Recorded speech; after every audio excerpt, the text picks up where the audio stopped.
Acabamos de ver cómo el secretario de Estado de los Estados Unidos, Marco Rubio, compareció ante una comisión del Congreso de los Estados Unidos para hablar de los detalles de esa intervención militar que precisamente apresó a Nicolás Maduro para someterlo ante la justicia. Aquí vemos cómo en una plena y verdadera democracia un poder se sienta frente a otro poder para rendir cuentas sobre una acción militar. Un escrutinio, una cosa, un debate de altura, un intercambio de punto de vista, un escrutinio muy detallado de todo lo que hace y de todo lo que tiene que hacer el secretario de Estado ante el Congreso de Estados Unidos. Una rendición de cuentas que en un país como Venezuela, bueno, eso sería imposible.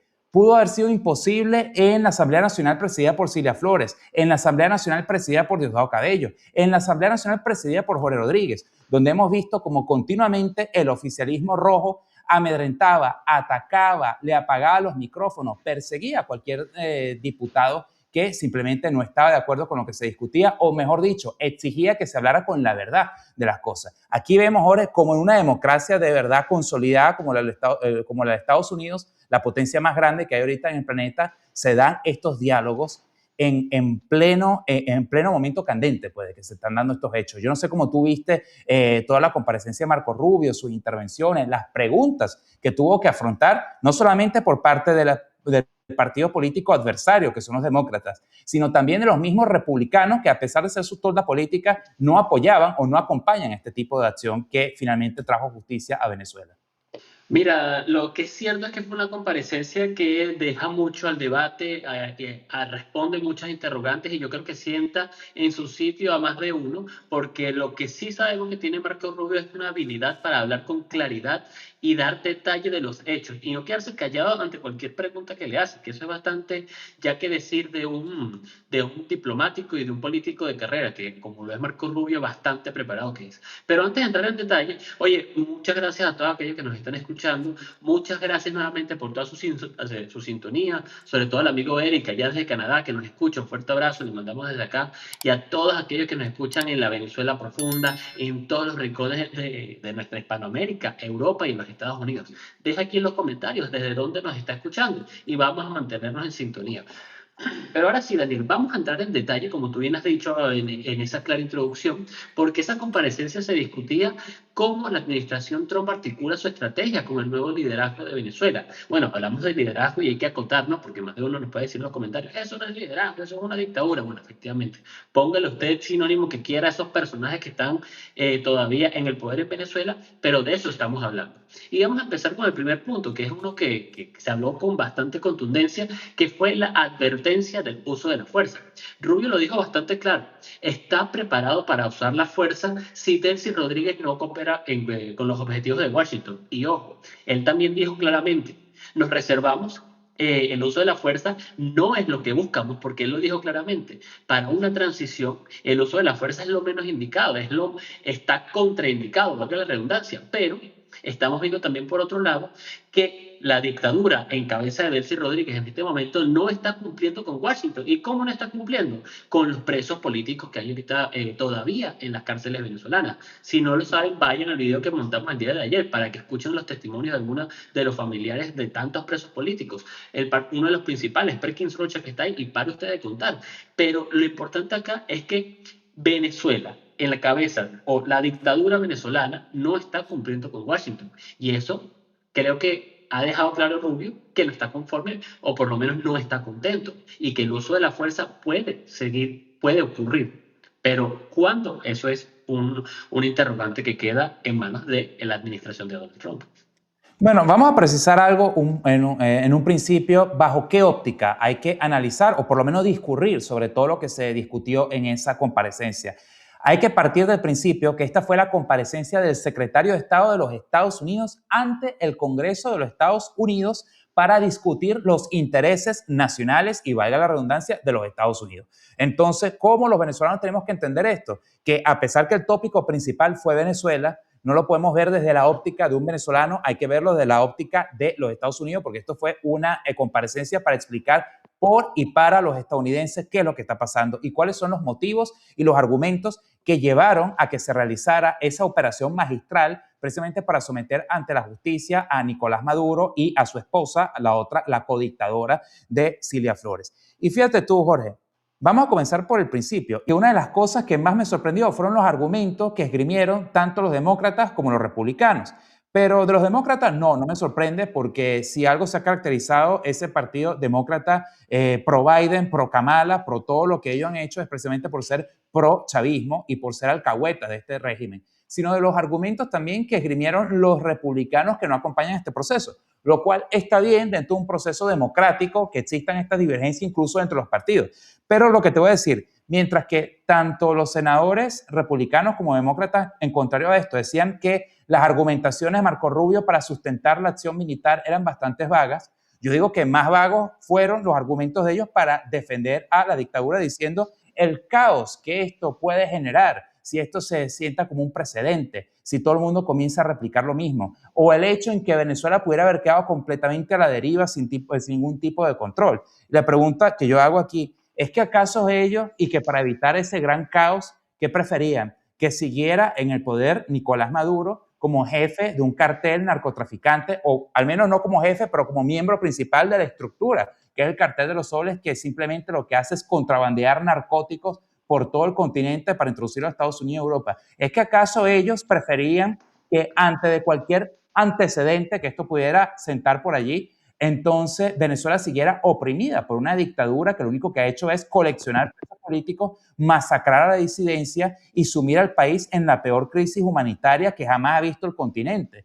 con más de 9 millones de desplazados, refugiados que están por allí entre toda la región y a nivel mundial? Entonces tú te dices, Jorge, oye, y ellos en aras de la verdad prefieren conservar a un narcodictador, narcoguerrillero como fue Maduro, en lugar de dar este gran avance para la consolidación de la democracia y la libertad del pueblo venezolano. Yo no sé cómo tú viste eso. Es que tú acabas de decir, Daniel, dos cosas importantes. Una es la óptica como se tiene que ver esto que acaba, mejor dicho, esta comparecencia de Marco Rubio, porque la óptica tiene que ser, oye, tenemos que entender que este es un señor secretario de Estado de los Estados Unidos que está defendiendo estas acciones militares que realizó los Estados Unidos en Venezuela. Así es como lo tenemos que ver, porque también está el otro lado. La otra óptica, como la quieren ver muchos socialistas, muchos zurdos, muchos progres y comunistas, al final de cuentas, con esa óptica, por ejemplo, te podemos hablar de la gente de Podemos allá en España, que tildan de neocolonialismo o de violación de los derechos humanos y violación de la soberanía, lo que ocurrió con la extracción de Nicolás Maduro de Venezuela. Entonces yo le pregunto aquí a esos personajes, ¿y la soberanía y la defensa de los derechos humanos de los que tú acabas de decir, los 9 millones de venezolanos, dónde queda? Yo le pregunto eso tanto a los senadores demócratas, como tú bien dices, y a cualquier político de izquierda que anda defendiendo todavía que esta acción militar en contra de Venezuela fue simplemente un atropello a los derechos humanos. Por favor, vamos a poner los puntos sobre las i y dejar las cosas claras, ¿no? Y por el otro lado, lo que tú hablas sobre los precedentes. Oye, no, es que Estados Unidos está acá creando un precedente peligroso, porque si ninguno está alineado con Estados Unidos va a venir a intervenir. Ok, perfecto, pero ¿es que acaso Rusia ya no es un país que ha fijado precedentes al respecto? Pongamos un ejemplo claro. Las milicias armadas que tienen toda África, el grupo Wagner, que era un arma que tenían ellos para controlar gobiernos a lo largo y ancho de todo el continente africano, y sin hablar de lo que está ocurriendo en Ucrania. Entonces, es que ocurre que cuando lo hace Rusia, nadie habla, todo el mundo calla, pero cuando lo hace Estados Unidos en contra de un dictador socialista y narcoterrorista, ahí suenan todas las campanas de todos los organismos multilaterales. Ahí estamos viendo como la ONU, en cabeza del secretario general, está diciendo que tiene que haber una salida consensuada, una salida diplomática, y uno vuelve y pregunta, ¿qué salida diplomática se puede encontrar o se puede obtener cuando estás hablando de unos terroristas que tienen el poder de las armas para controlar a todo un país? Y que esta gente lo único que hacía es dar mensajes mensajes contundentes y de mucha preocupación con lo que estaba ocurriendo en Venezuela.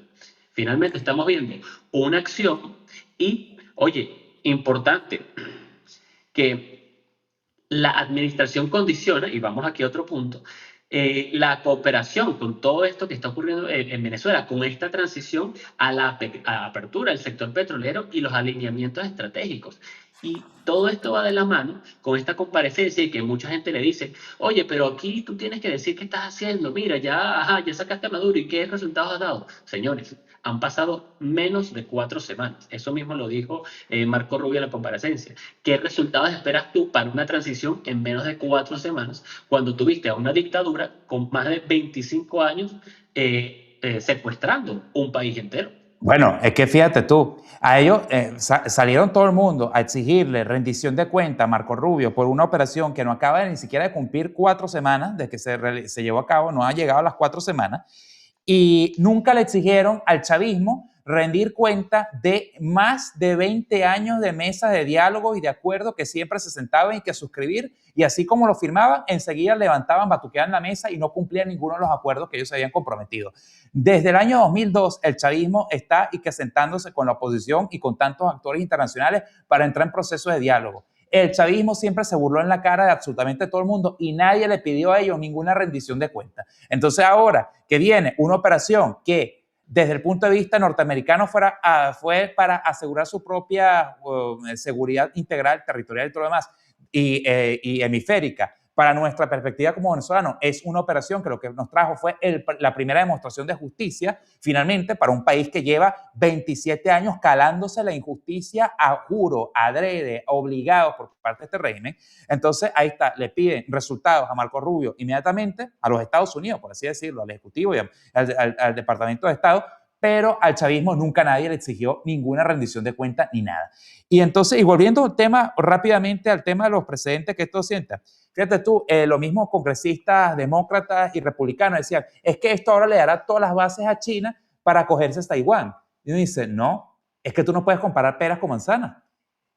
Estados Unidos fue a buscar a un criminal que tenía y tiene todo un prontuario exhaustivo, enorme, larguísimo, ¿cómo se llama? De todos los delitos que ha cometido, que ahora se los van a probar uno a uno en esos juicios que él va a tener adelante. En cambio, quien sentó el precedente para poderse anexar o invadir cualquier otro territorio fue Rusia. Rusia invadió Ucrania para anexarse parte del territorio, ese fue el antecedente. ¿Quién lo sentó? Rusia, no lo sentó los Estados Unidos. ¿Quién quiere anexarse a Taiwán? China. ¿Y cómo lo quieren hacer? De la misma manera que lo hizo Rusia. Y es que Taiwán no tiene un gobierno forajido. Ucrania no tiene un gobierno forajido. Ninguno de estos dos países independientes tiene cargos de tener un narcoestado, un narcogobierno encima. Son cosas totalmente diferentes. Entonces, cada vez que vienen con el cuento del derecho internacional y demás, ustedes están comparando pera con manzana. Si China invade Taiwán es porque ellos son unas cuerdas sinvergüenza y lo único que quieren es expandirse hacia allá y quieren hacerlo de la misma manera que lo hizo Rusia con Ucrania. Más nada. Totalmente de acuerdo contigo. Y es que, oye, agregando lo que tú acabas de decir, y porque también mucha de la gente que está viendo este programa necesitamos tener argumentos para defendernos de la gente, sobre todo estos zurdos que nos quieren venir con su superioridad moral a explicarle Venezuela a los venezolanos. Una pregunta que seguramente más de uno va a hacer es: ¿puede una transición democrática nacer bajo la amenaza de destrucción? Porque Marco Rubio está ofreciendo otra vez acciones militares contra Venezuela. Y tú puedes decir, oye, ya va, vamos a parar aquí un momento. Aquí estamos esperando una transición a costa, es decir, una transición que estamos esperando que ocurra siempre y cuando Delcy se alinee con los Estados Unidos. Y por el otro lado, destrucción, amenaza de destrucción. ¿Es que acaso el chavismo no destruyó ya el país en los últimos 25 años? Entonces, ¿qué país dice la izquierda que van a destruir o qué país van a destruir precisamente? ¿Qué queda en Venezuela para destruir? Cuando han destruido todo el sistema educativo, todo el sistema de salud, todo el sistema vial, Venezuela está en un completo desastre. Oye, y lo que más interesa acá es, oye, bueno, interés llama la atención y se ve como es un país que funciona, que a menos de 4 semanas del 3 de enero se le está haciendo una sesión de control para ver qué va a hacer los Estados Unidos y el senador, el secretario de Estado, Marco Rubio, con Venezuela, ahora que sacaron a Nicolás Maduro. Entonces, ¿Puede una transición democrática nacer bajo la amenaza de destrucción? Miren, destruir ya lo dijimos claro, pero lo que sí estamos viendo es que está ocurriendo una transición. Lamentablemente, y lo que dijimos al inicio del programa, no con la rapidez que ninguno de nosotros queremos, mucho menos lo que quería la administración de Donald Trump, pero señores, van 4 semanas y ahora el enfoque o el énfasis, los puntos más importantes es libertad para todos los presos políticos.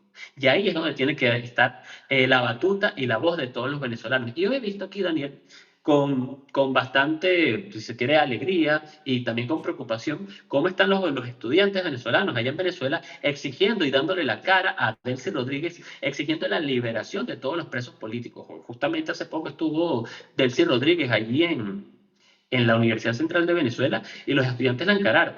Veo con alegría que todavía hay unas ganas de seguir luchando por Venezuela y con preocupación porque esperemos que esto que no signifique más presos políticos ahora. Fíjate tú, Jorge, más allá de que es sorprendente, ¿no? La valentía de estos muchachos que le encararon ayer en la Universidad Central, ahora con toda esa presión que hay de persecución, desaparición y todo lo demás, y todavía sale, como tú dices, esos brotes de valentía en los estudiantes.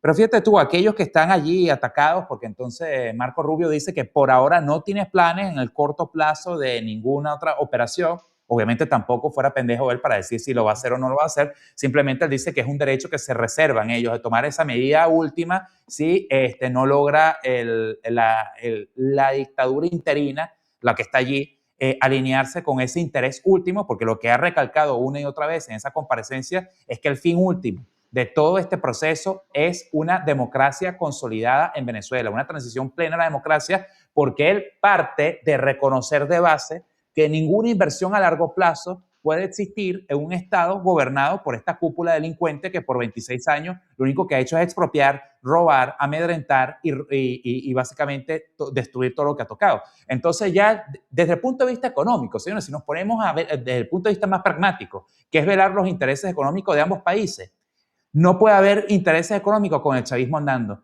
Porque entonces esa es otra que decían los demócratas, es que ustedes se llevaron a Maduro para dejar allí a un chavismo maleable simplemente que puedan colocar a fin de los intereses de los Estados Unidos. Tampoco es verdad, porque este chavismo no pierde su esencia delincuencial y ahí lo vemos con el hecho que todavía siguen torturando a los presos políticos y a las familiares de los presos políticos. El hecho, la mayor demostración de que el chavismo no ha perdido su esencia de querer robarle la vida a todos los venezolanos es todo el trato que le están haciendo los presos políticos. Y es por eso que yo le digo precisamente a aquellos que dicen que están muy preocupados por esa amenaza que lanza Marco Rubio, díganme ustedes si los 24 años de diálogo, de los diálogos de Qatar, de Barbados, de Oslo, del Vaticano, de cuántas mediaciones internacionales. ¿Te acuerdas cuando estaba Insulza todavía en la OEA? Que eso era cada rato una El chileno José Miguel Insulza, ¿cómo no? Entonces, el Insulza, que fue bien soso en todo, o sea, fue un insulto. El Insulza. Entonces, con todo lo que hizo, y no llevaron a nada, porque la costumbre del chavismo es sentarse para burlarse en la cara y soltar 2 presos políticos para meter preso 200. Entonces, ante un régimen así, ¿cómo es? Sino por medio de la fuerza, simplemente de una verdadera amenaza, no una amenaza creíble, una amenaza consumada, de que finalmente se tienen que poner por el carril. Entonces hay que rescatar esto. Y para aquellos que creen que 4 semanas es muy poco tiempo, voy a rescatar algo aquí que decía Marco Rubio. Y aquí yo no soy ni propagandista republicano, no voto en los Estados Unidos, no soy ciudadano estadounidense, sino que hay cosas, chicos, que uno tiene que estar, no puede estar por la vía del medio, decir ni blanco ni gris, no. Hay que ser blancos y negros. Y aquí estoy tomando yo un partido, porque él mismo me decía, hasta hace un año era impensable todo lo que está sobre la mesa ahorita. Hasta hace un año tenemos a Maduro burlándose, bailando a cada rato y se había acabado de robar unas elecciones y había puesto un gentío preso, diciendo que a los guarimberos lo que les salía era tocorón y andaba así burlándose a la gente. Hoy en día, ¿quién está preso? Maduro. Hay presos políticos todavía en Venezuela. Pues resulta que el que le hace una revisión de cavidades cada vez que sale a recibir una visita a su abogado es Maduro. Eso hace un año era impensable. Exactamente. Oye, y para ir concluyendo, lo de qué pensamos o cuáles son los principales puntos que hay que rescatar de esta intervención, bueno, yo te puedo decir 3. 1, se le dio un jalón de oreja implícito sí, si se quiere, a Delcy Rodríguez, porque dejó claramente que acá puede haber uso de la fuerza porque usted no se está alineando, porque usted no está cumpliendo con los objetivos que nos ha prometido y que la amenaza militar nos la reservamos, está ahí, no la queremos usar, pero si usted no cumple, todas las opciones sobre la mesa.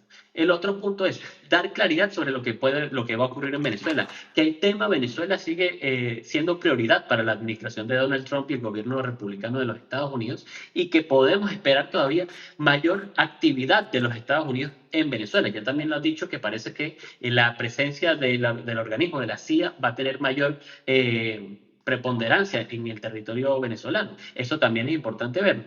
Y, oye, magistral, Daniel, como tercer punto fue cómo Marco Rubio le cayó la boca de una manera magistral, diplomática, pulcra, a todos aquellos que parece que siguen defendiendo o que sí, defienden que, oye, Estados Unidos se portó muy mal porque sacaron al señor Nicolás Maduro de Venezuela y lo metieron en una cárcel. A todos aquellos defensores de Nicolás Maduro.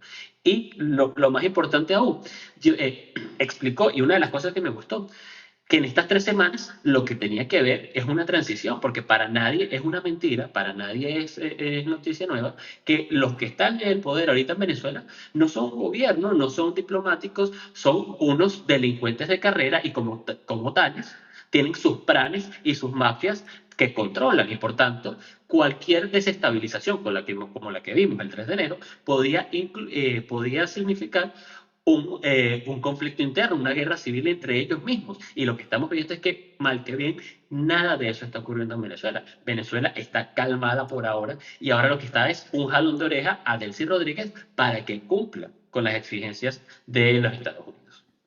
Y quiero recalcar de nuevo esto, Jorge, porque algo que quedó claro de esa comparecencia y que repitió una y otra, porque parecía que todos los senadores preguntaban exactamente lo mismo. Y dice, bueno, pero ¿hasta cuándo? Yo decía, ya el hombre ha respondido esto 7 veces, porque él se lo siguen preguntando. Pero en fin, quedó muy claro que el fin último de todo este proceso es una transición democrática plena en Venezuela, que el objetivo final es que Venezuela tenga un gobierno autónomo, democrático e institucional. Eso es lo que se persigue con todo esto, lo cual no se ha hecho inmediatamente, y lo dejó bien claro él, primero por las malas experiencias pasadas de cuando se va y se derroye por completo un sistema político que estaba basado en 26 años de opresión y tortura y persecución por parte del régimen, que tiene todavía una estructura podrida, pero está allí, una estructura podrida en corrupción y en persecución, pero está allí. Y para hacer precisamente esa fase de estabilización, había que trabajar con los recursos que estaban allí, que en este caso era Así es.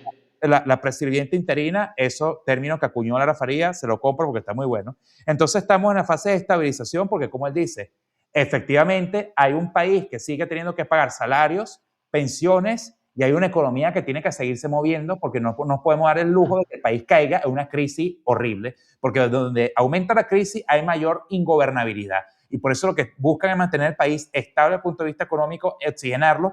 Pero una cosa importante, Jorge, es que sí, el fin último es la transición a la democracia, una Venezuela independiente y democrática. Sí, está en una fase de estabilización hasta que se cumpla la transición.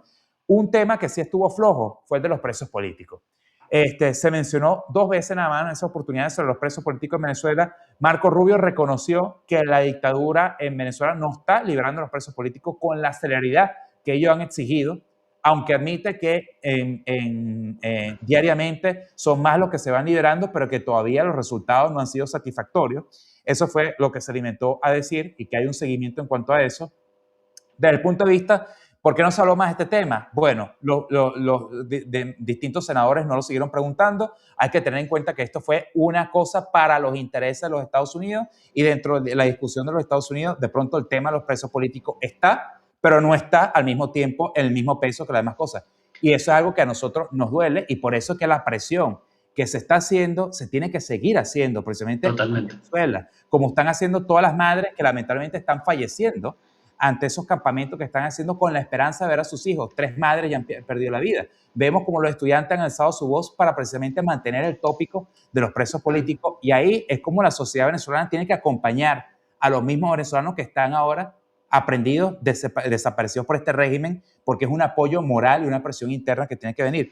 Y ya con esto cerrando, Jorge, una cosa importante sobre la administración de los recursos de la venta del petróleo que estaba sancionado primero, lo que se está vendiendo ahorita en mercados internacionales a precio de mercado, que le dijeron, ¿y es que acaso los Estados Unidos pretenden apoderarse ese dinero? Estados Unidos no se está apoderando de ese dinero.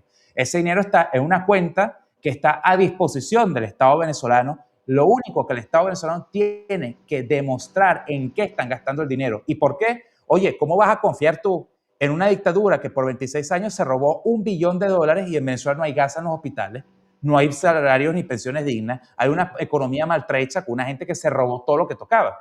Ante eso, el esquema que está siguiendo Estados Unidos es para qué va el dinero y se ha destinado el dinero con demostrándolo presupuestariamente para atender crisis energética, crisis sanitaria, salarios y pensiones. Y eso es lo que se está haciendo, que es una medida a corto plazo, porque a mediano plazo quieren que el país esté completamente integrado en la economía mundial. Yo no puedo sino, o no puedo sino hacer un paralelismo hace un tiempo cuando Marco Rubio justamente habló de esto, de que tiene que haber una transición, estabilidad de elecciones libres con el famoso karma, bueno, llámelo usted karma, llámelo usted como lo quiere llamar, de Juan Guaidó cuando era presidente interino, que era cese de la usurpación, gobierno de transición y elecciones libres. Elecciones libres. Sí. Y ahora Marco Rubio también está con que tiene que haber una transición, una estabilidad y estas elecciones libres. Ojalá, y quiero creer, espero con toda mi fuerza, con todo mi ser, que este plan de Marco Rubio no termine en un chiste como fue el de Juan Guaidó. Pero bueno, hasta aquí lo dejamos a ustedes en los comentarios. ¿Qué piensa de la intervención de Marco Rubio? Si no la escuchó, ¿qué piensa de los argumentos que acabamos de decir? ¿Qué cree que va a ocurrir en Venezuela luego de todas estas declaraciones y en todo este año 2026? Déjenlo en los comentarios y si no les has dado like a este video, dale like y suscríbete también a nuestro canal para que sigamos en sintonía y YouTube te mantenga informado. Muchísimas gracias, lo leemos con atención.